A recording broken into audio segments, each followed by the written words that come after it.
Hey guys, how's it going? This is Joseph Matthews, and in this little tutorial I'm going to teach you how to be funny. And it's actually going to be much easier than you think. These are just some simple tricks that I use to add humor to any interaction, and I know that they're going to work really well for you. Alright, so the first thing I want to talk about is how serious humor really is. If you can't be funny when you're talking to someone, you really can't be all that interesting. Fact of the matter is, the funnier you are, the more fun you're going to be, and the more people want to hang out with you. So, you need to be as funny as you possibly can in order to attract the most attention. But the thing is that you don't have to be funny all the time. You just need to be funny when it's appropriate. And some well-placed laughter will bond a lot of good feelings to you from, the people that you want to basically impress. So the first thing I want to talk about is how humor is really a sign of intelligence. You see, only smart people really know how to be funny on purpose, okay? And when you make people laugh, they subconsciously associate your ability to be humorous with a high intelligence. And this puts you in a position of authority. And this is really important because, if people hold you in high regard, that gives you a higher social status. And we all know women are attracted to people with a high social status. It's in their nature.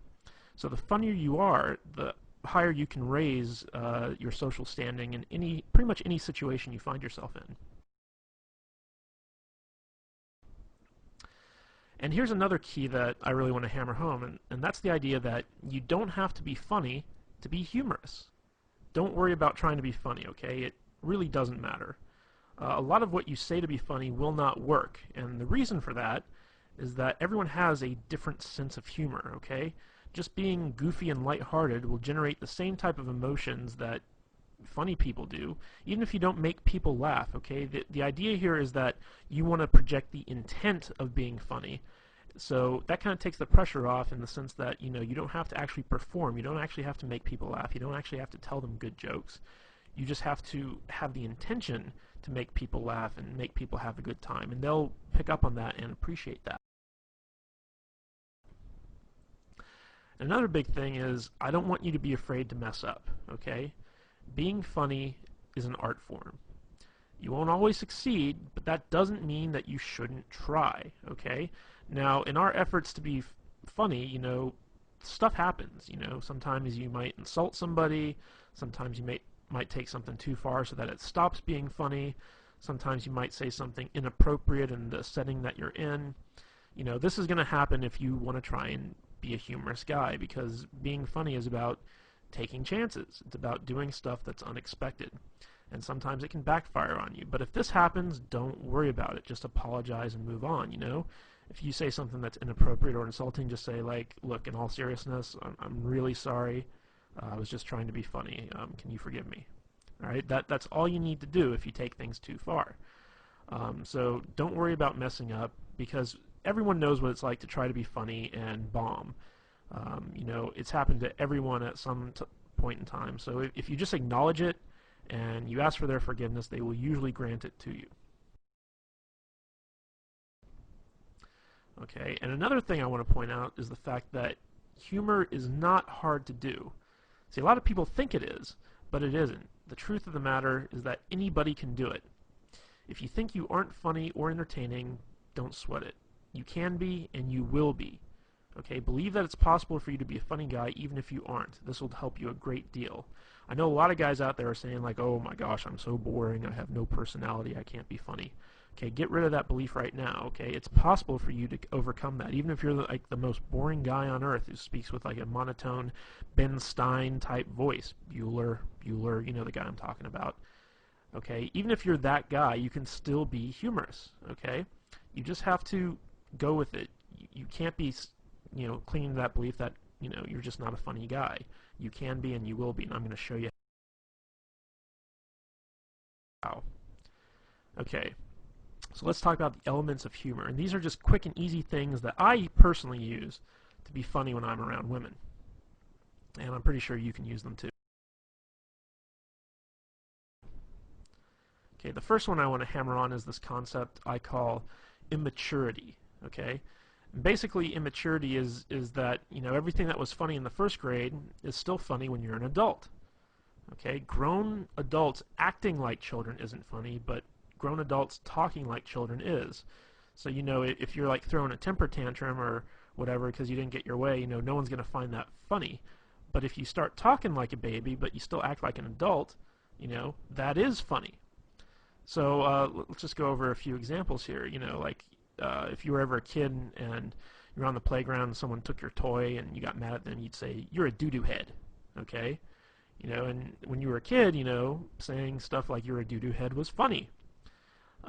So let's take that now when you're like a grown man. Let's say a girl says or does something you don't like, and you just kind of look at her and squint your eyes and say, "You're a doo-doo head."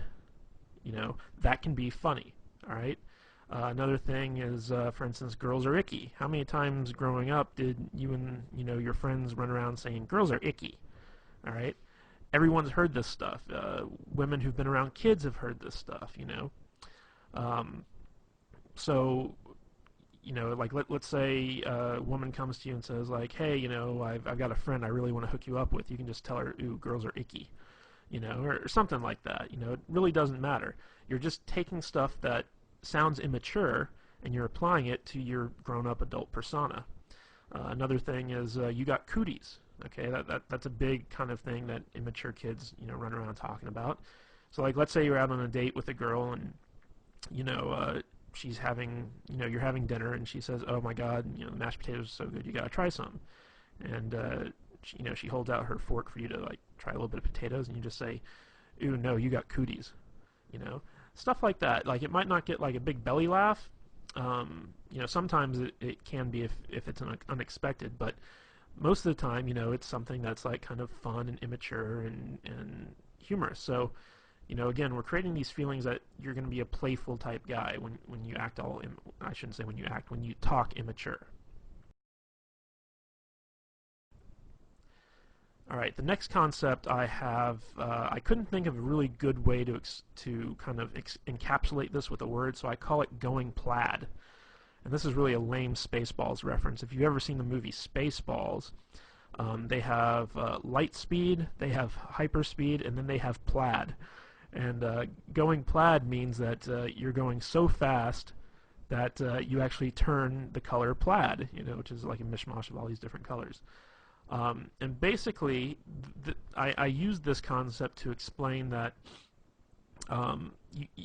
you take a complaint or a criticism that someone makes of you, and you own it. And then once you own it, you take it way further than anyone ever really expected you to. Okay? So let me give you some examples of this. Let's say you're out with a girl and you say something kind of stupid, and she says, "You're such a dork." But she says it in like a fun way. Like she doesn't really mean it. She just says, "Oh, you're such a dork." And you can respond to that by saying, "You're right. I am a dork. I'm the king of the dorks, as a matter of fact. We always get together once a year and have an election, and I've won like the past 12 dork years in a row. And wait till you see my massive Star Wars figurines collection back at home. It's going to make you so hot you won't be able to resist my dork-like charms." That's what I mean by going plaid, is you take something that could be considered something that's negative, and not only do you own it, but you take it to its most ridiculous extreme. So, let's say, you say something kind of funny, and a girl kind of says jokingly, "Oh my God, you're weird." Okay? And, you take that and you're like, "You're right, I'm the weirdest guy you're ever going to meet. In fact, I bottle my own urine and keep it in my refrigerator and label it based on, the time of day and, what month it was." And that's not weird at all. I just think that, it's kind of cool. So you take stuff and you bring it to an extreme, and maybe the urine thing, I just did that off the top of my head. Maybe the urine thing was going a bit too far, but you see what I'm saying. If a girl says you're weird, you say, "You're right, I am weird, but you must be weird too because you're hanging out with me." You take it, you go to the extreme. Another one is when a girl says, "Oh my God, you're so mean." This will happen a lot if you do a lot of teasing. So if you're teasing a girl, she'll be like, "You're so mean. Why are you being mean to me?" And you just look at her and you just say, because I'm a mean person. Duh. I mean, what are you, stupid? Of course I'm mean. I'm the meanest guy you're ever gonna meet. You must be a masochist because when you hang out with me, I'm gonna be so mean to you. So that's what you gotta do when you go plaid. Is you gotta own the stuff that people say about you, and you gotta take it as far as you possibly can. Okay, the next kind of concept I want to talk about is dick and fart jokes, otherwise known as racy humor. Okay? Now, a lot of guys kind of shy away from this stuff, but you can't be afraid to joke about inappropriate stuff with women. Okay? Sometimes guys are afraid that it might be too sexual and it might scare the girl off or whatever, but the fact of the matter is, girls love dirty jokes as much as guys. And, in the off chance that they don't, if it is inappropriate or it's not their type of humor, you know, once you find that out, shy away from it. Don't do it again. But, you should always not be afraid to kind of go out and give it a try. So some of the things I like to kind of lump in with the whole dick and fart joke mentality is exaggerating what women, find attractive. Okay? So, like, let's say that women like tall guys, okay? I'm not saying all women like tall guys, but let's say you meet a woman who does like tall guys, and you're like, oh my god, you're so into tall guys, like, you like the 8-foot giant people, everyone's a midget to you because you only like guys who are like 10 feet tall. That's what you can do, and you can point out like really tall guys and be like, you see that guy right there over there? Yeah, he's not tall enough for you. Okay, he could be like, a basketball player 8 feet tall. You'd be like, no, he's not tall enough for you. You like taller guys. You like taller guys than that. So take some stuff that women like and exaggerate it. Accuse them of being sexual deviants. This always works really, really well. I don't know why, but when you look at a girl and you start accusing her of being into like some crazy stuff, one of two things will either happen. She'll either completely deny it, in which case you take it further, or she'll play along with it, in which case you take it further. Okay, so let me think of an example of this. Just be like, you could look at her and be like, oh my god, look at you. Like, I bet you're like the type of girl who loves to be like tied up and spanked. Like that totally seems like your personality. Like you're the spanking girl. You just love to spank people. Or you could also take it, be like, oh my god, like you're such a dominatrix in training, like I bet you have like a bunch of whips and chains at home and you can't wait to get me home and violate me in all sorts of different weird ways, like you're scaring me, like I really don't want to hang out with you right now. Okay, like that's the type of stuff that I mean when you talk about accusing them of being sexual deviants. Another thing is talk about how they want to rape you or take advantage of you. Now, this is a little bit of a role reversal thing because, a big fear that women have when they're dating guys is that they're going to be raped or they're going to be taken advantage of in some way. But you can actually use this to your advantage by turning it around and saying stuff like for instance, if she brings you a drink, you can say like, you didn't slip a roofie in this, did you? Because, the last thing I want to do is wake up in bed and find out that you completely took advantage of me. Or if she gives you a drink, you say like, are you trying to get me drunk? Because, I'm not that type of guy, stuff like that. You want to kind of accuse her of being the one trying to get you into bed, okay, or trying to take advantage of you in some way. And this is funny, but it also has like some underlying sexual tension aspects to it, which can be really fun.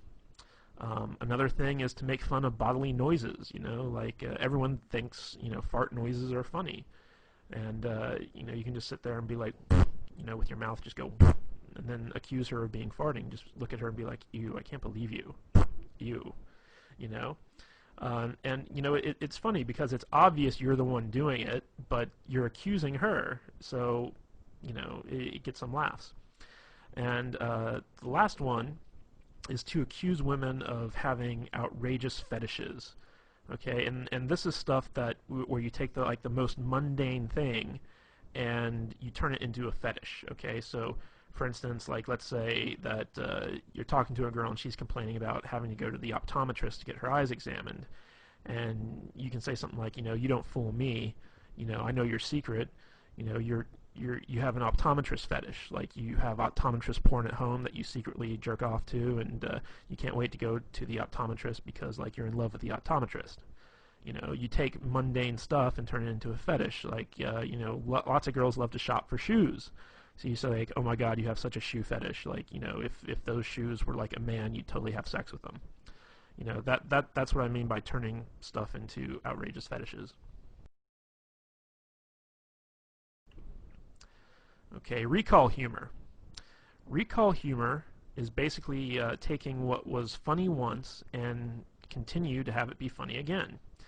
And this is really where inside jokes come from. So basically, take something that you both thought was funny, that you both laughed at, and reference it again whenever you want it to be funny again.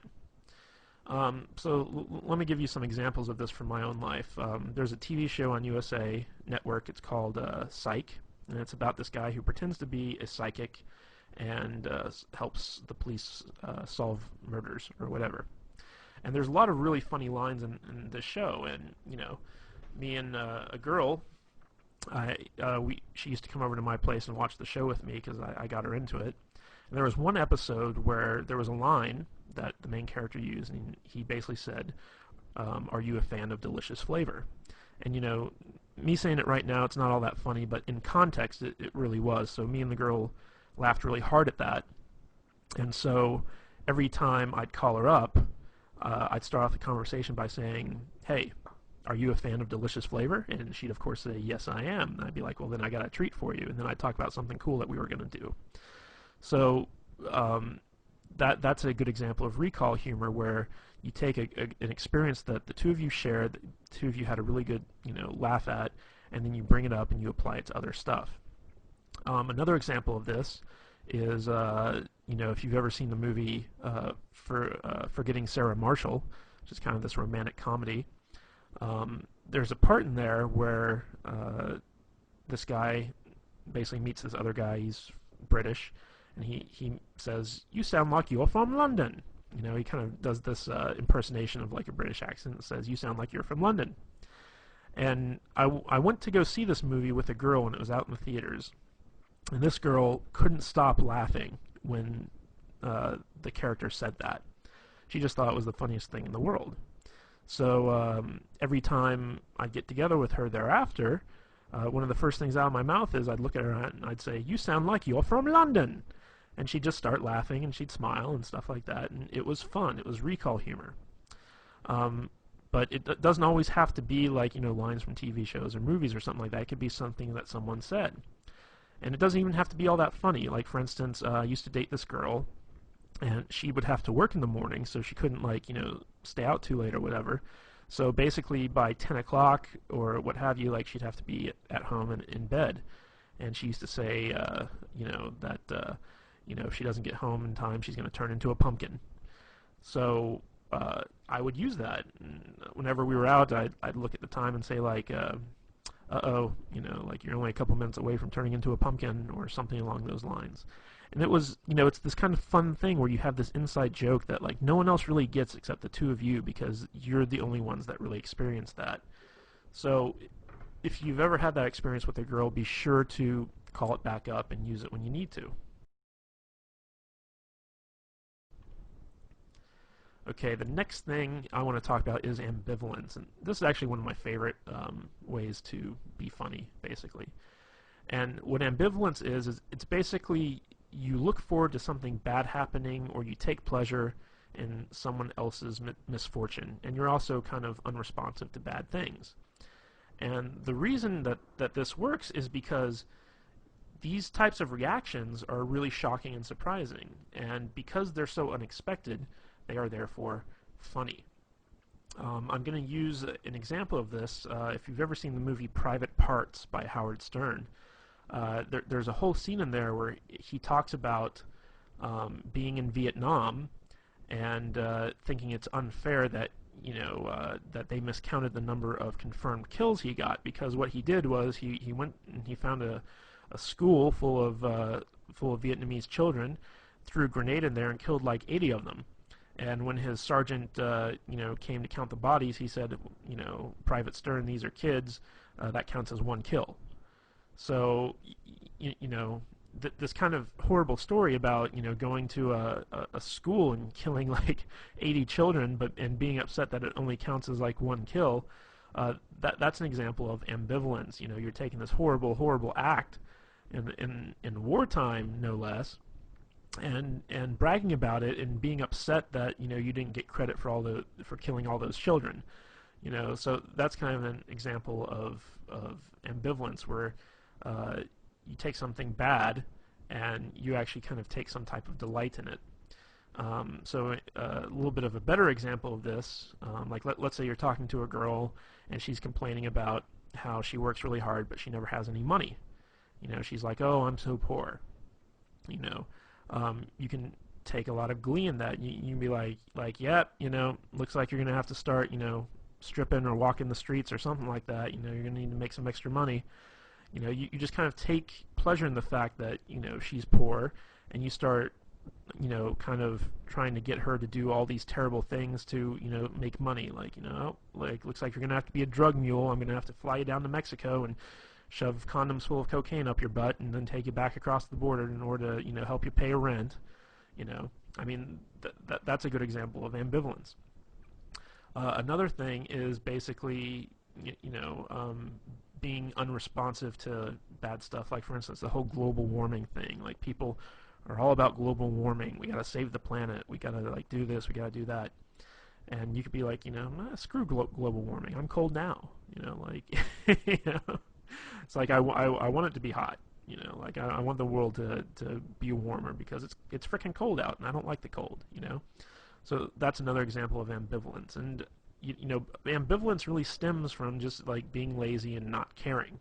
Okay, that's how this humor works. Is everything that someone says to you, like you can just be like, whatever, and it's funny.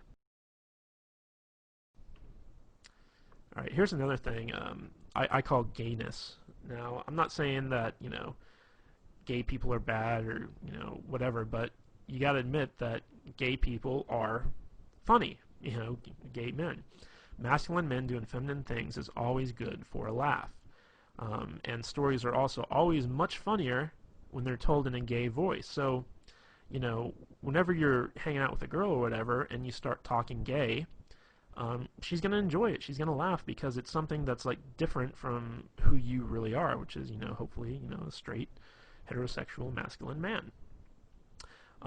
So, like sometimes I'll be like, hey, it's gay story time, and then like I'll tell like a normal story that I was gonna tell anyway, but just do it in a gay voice. Be like, I'll say something like, oh honey, you don't even know, like, oh my god, the thing with the thing and that guy, oh my god, I can't believe he said that. I'll just go off and I'll riff, but I'll do it in a gay voice. And women, for some reason, I don't know why, they always love it. I don't even think my gay voice is all that good, to tell you the truth, but they like it. Okay, and another great way to use gayness is to pretend to be one of her girlfriends. Like if a girl starts talking about, like something that she'd normally talk about with her girlfriend, I'll be like, wait, pause 1 minute. I'm just going to take my balls, I'm going to put them in this imaginary jar here, like, okay, I'm putting my balls away. I'm totally your girlfriend right now. Just talk to me like your girlfriend. So, sweetie, what's the problem? And then, so it'll be funny and she'll laugh and then she'll start telling me. So you can do a lot of stuff about like, kind of emasculating yourself, acting gay, talking gay, things like that, and, women like it. Okay, another thing is ridicule and teasing. Here's an interesting fact, is that people hate to be made fun of when they're the ones being made fun of. Okay, they hate ridicule when they're the target, basically. However, people love it when other people are made fun of, especially people in authority or people they personally don't like. Okay? So, let's say you're sitting down with a girl in a restaurant for dinner and your waiter's like, a real jerk, or he's not a very good waiter, or whatever. You could start making fun of that waiter. Just start, ridiculing the guy. Don't do it when he's around, but as soon as he leaves, just turn to the girl and just be like, oh my god, that guy's asshole is puckered so tight you couldn't pull a pin from it with a tractor, and she'll be like, oh my god, yeah, and that brings up another thing, is that when you make fun of other people, it creates a sort of bond between the two of you, because it's almost like you're confiding in them your dislike of something else, and you can be united in your dislike for something. So if she talks about something that she doesn't like or someone she doesn't like, pounce on that, start making fun of it, and she'll start making fun of it too, and before you know it, you two have created a bond over that. Okay? So, use ridicule to ridicule other people, but never, ever, ever ridicule yourself or the girl that you're with. Okay? When you turn ridicule on someone else, they'll tend to get defensive, or it'll lower their self-esteem or what have you. What you want to do is, if you're going to target the girl that you're with, tease her. Okay? And there's a difference between ridicule and teasing. Okay? Good-natured teasing is funny, but if you take it too far, it becomes ridicule. Okay? So when you tease a girl, it's kind of, I'll use an example that we used in the past, where you start making fun of an outrageous fetish that she has. Okay, like let's say she really likes Brussels sprouts, or okay, I got a better one. Let's say she really likes Chinese food. Okay, and she's sitting there, she's like, oh my God, this Chinese food's so good, and I'm just like, oh, look at you, you're so into Chinese food. If Chinese food were a man, you'd totally have sex with it. That's an example of teasing. But like looking at a girl and saying like, oh my God, you look so fat in those jeans. That's not teasing. That's being mean. So you want to walk that fine line. But if you ever got to ridicule someone, always ridicule someone other than yourself or the girl that you're with. Make sure that it's someone that she doesn't like, or someone in authority, like for instance the president. Even if she likes the president or she dislikes the president, whatever, it's always funny to make fun of people who have some type of authority position. You can also make fun of her boss, or your boss, or whatever, someone that has some type of authority over you. Alright, the next one that I want to talk about is impressions.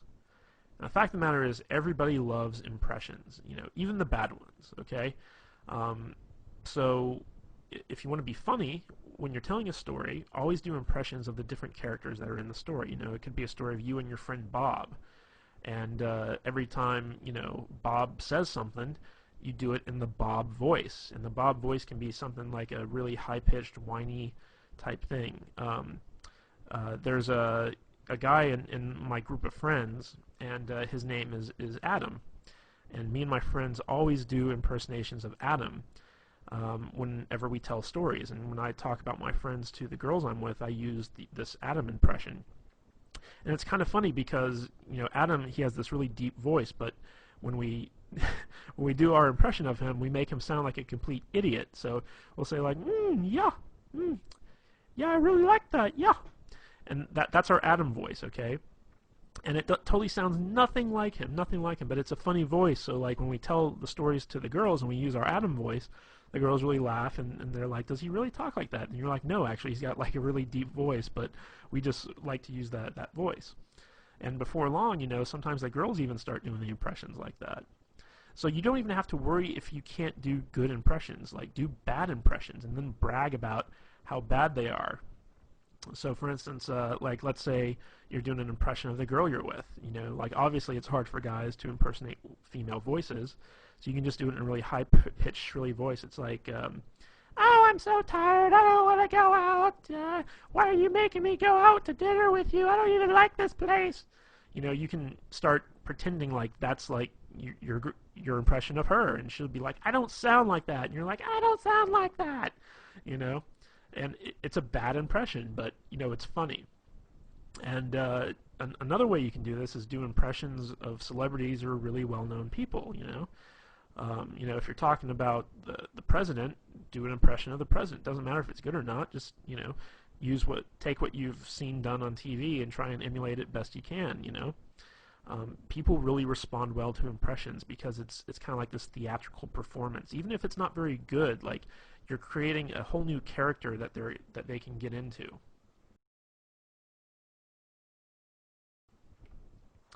All right, the next thing I want to talk about when it comes time to be funny is talking with stereotypes. Now, all stereotypes are funny because there's always some measure of truth to them. Even if they're completely offensive and out of left field, they're still funny. So, for instance, if you're like an uptight white guy like myself, throw in some ghetto speak. When I meet up with a girl, like if I call her up on the phone, one of the first things out of my mouth is sometimes, hey, what's the dealio? you know? I don't really talk like that. I don't say like, what's the dealio, you know? Like, it doesn't sound right coming out of my mouth. But, you know, when I'm calling up a girl and I want to be funny and playful, I use like what I like to call ghetto speak, which, you know, like ebonics and, you know, stuff like that. It's like, call her up, hey shorty, what's happening? You know, I mean, like really, you know, dumb stuff like that when it comes to me saying it. Now, on the flip side of that, if you're a ghetto black guy, talk like an uptight white guy, you know. Dave Chappelle does this really well, where he has this very white voice that he uses sometimes, and that's funny, you know, because you're kind of playing into this stereotype that white guys have like this very proper diction, and you know they're very uptight. If you're an Asian guy and you want to talk like Hong Kong Phooey, you know, with like the Asian voice, you know, go for it, because Asian guys can pull that off. Even though it's like very offensive and stereotypical, it's funny. If you're an Indian, talk like Habib, you know, like the guy from The Simpsons. It's like, thank you've come again, you know, that type of thing. And you can get away with it because you're Indian, you know. If you know, other people were doing it, it might be offensive, but you got to take stereotypes, and instead of being offended by them, use them to your advantage. And when you do this, you want to take those stereotypes and blow them way out of proportion, you know, like just take them to their furthest extreme. People love it. Okay, another thing is sarcasm. And sarcasm is probably the easiest type of humor to do, but it's the hardest to appreciate. The more intelligent someone is, the more they can appreciate sarcasm. But just a word of warning here, people with low self-esteem, they don't really like sarcasm, okay? Because it can come off as being really offensive. There was the show that used to be on Comedy Central, I don't know if it still is, but it's called The Kids in the Hall. And it was basically a sketch comedy show. And they had a sketch on there called The Sarcasm Man. And basically it was this guy who had a speech impediment where everything he said sounded really sarcastic. And people people were always pissed off with him because it always sounded like, you know, he was just like making fun of them. So, you know, someone would come up to the guy and they'd be like, hey, you know, like, my name's Jim. What's your name? He's like, oh, hi, Jim. My name's Bill. You know, and then the guy'd be like, dude, why are you being so mean? Like, I just came up to introduce myself to you. And it's like, what? I'm not being mean. You know, and it went on like that for like, you know, a good, you know, 10, 15 minutes where the guy was just getting more and more upset, and the guy would have to explain like, oh, I'm not being sarcastic. I have a speech impediment. It's a real problem. And, you know, that was kind of like the punchline to the whole thing. So basically, when it comes to sarcasm, you basically got to act like the person you're talking to is a complete idiot, and you have to lower yourself to their level in order to effectively communicate with them. That's basically what sarcasm is you have a feeling of superiority over the person, and you're kind of poking fun at the fact that they're dumber than you are. And oddly enough, lots of girls really love sarcasm. They really love sarcastic humor, and a lot of girls, as a matter of fact, have a very sarcastic sense of humor themselves. Like, their type of humor is sarcastic. So if you're a guy, you tend to gotta put up with a lot of sarcastic women. So, and another thing I just want to point out is a lot of the stuff I've been going through with you guys with so far in this presentation is stuff I've learned from women. Like, this is all humor that I've gotten from girls that, you know, made me laugh. And I kind of sat down and was like, what is it they do that's funny? And it's very easy for like a girl to act like, you know, she's better than you and she's smarter than you, and she's got to talk down to you in order to do that. If you're dealing with sarcastic humor from someone else, play into it. Just act like you're a complete retard and be like, you're right, man can't talk, you know. Just go with it. If someone's kind of treating you like that, take it to its, you know, logical extreme. When you're dealing with someone who's sarcastic, you can pull the sarcastic humor all you want. But if you're dealing with someone who's not sarcastic, who has, you know, low self-esteem, who's kind of like sweet or whatever, you don't want to go the sarcastic route. Okay, another thing I love to do is use nicknames. Nicknames can be a lot of fun, and they can be really funny. And the more ridiculous the nickname, the better. One of the cool things about nicknames is that it really does create a bond between two people, because when you name something, you imply a certain sense of ownership, and it also becomes a type of inside joke between the two of you. A good example of this is one time I started dating this girl. Her name was Katie, and her email address was something like Goofy Kate, 123 or something like that. And when I got emails from her, it was always, from this Goofy Kate email address, so I just started calling her Goofy Kate, and eventually that got shortened to Goofy. And every time I'd see her, I'd be like, "Hey, what's up, Goofy?" And she'd laugh and whatever. But um, to me and her, it was, she was Goofy. That was her name. There was another girl I met where I used to call her Fuzzy Bunny. I don't even remember why. I just called her like Fuzzy Bunny for no real good reason. But that name kind of stuck. She was my little Fuzzy Bunny. And as long as like you're not calling women like really offensive names, like bitch, slut, hoe. Even though I have had girls who I nicknamed that, never to their face, but whatever. You kind of have this kind of endearing inside joke. And whenever you're in a relationship with someone, eventually nicknames like kind of pop up. So it's always good to kind of like be the first one to go out there and do that and start referring to them in that sense. All right, bad jokes. Good jokes are hard, bad jokes are easy. That's just the long and short of it right there. So if you're going to tell jokes, don't even try to tell good jokes. Just use bad jokes because they're easy. You can go online and find like a billion bad jokes. Word of wisdom though, the shorter the jokes are, the better. Okay, and remember our little talk on immaturity a little bit earlier. First grade humor is always funny, and so if use bad jokes that would make like a kindergartner laugh. Now it might not get you an actual laugh from the girl, but it doesn't matter because it's a playful thing. It's fun, and you can also turn it into a game. So for instance, you could just look at her like if there's a lull in the conversation or whatever, you could just say, "Hey, why'd the monkey fall out of the tree?" And she'd be like, "I don't know." And you're like, "'Cause it's dead, duh." I mean that's a bad joke, but it's just something funny. And then you can be like, "Okay, your turn. It's your turn. Tell me a joke." And then she tells you a joke, and it can be a good joke or a bad joke or whatever. And then like the idea is like in the game, who can tell the worst joke.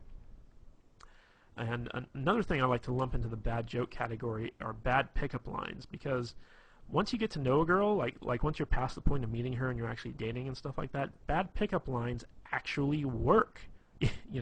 Surprisingly enough, they do. Like you could meet up with a girl to go see a movie, for instance. Let's say you two of you get together, and you're like, "Damn, girl, did you wash your pants in Windex? Because I can see myself in them." I mean, like that's a really bad pickup line. It would never work. But if you already know the girl and you use that, she's gonna think it's funny. She's gonna let it go. Like I do this all the time. I take every bad pickup line I can possibly think of, and I use it whenever I meet up with a girl I know. And it's really fun. It's really funny. All right. Another favorite tactic of mine is to steal stuff that's already funny. It's hard to think of funny stuff on your own, but there's tons of stuff out there that's already humorous and will guaranteed to make people laugh. So think of great jokes that you've heard from comedians and well-known celebrities, and use them. Talk about them for your own gain. Tell the joke in a story as if you're impersonating the comedian. I don't know if you've ever seen people like Chris Rock in stand-up, but these guys are really, really funny. And you can even say to a girl, it's like, "Hey, you ever watch Chris Rock?" And she's like, "Oh, I love Chris Rock." Then you can say like, "Oh my God, I saw his stand-up one time, and he has this story about like the only goal of a guy who has a daughter is to keep her off the stripper pole."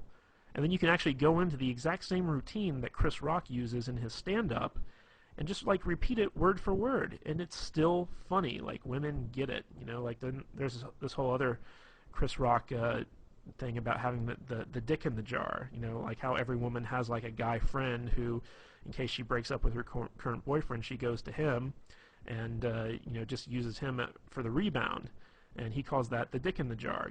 Break in case of emergency.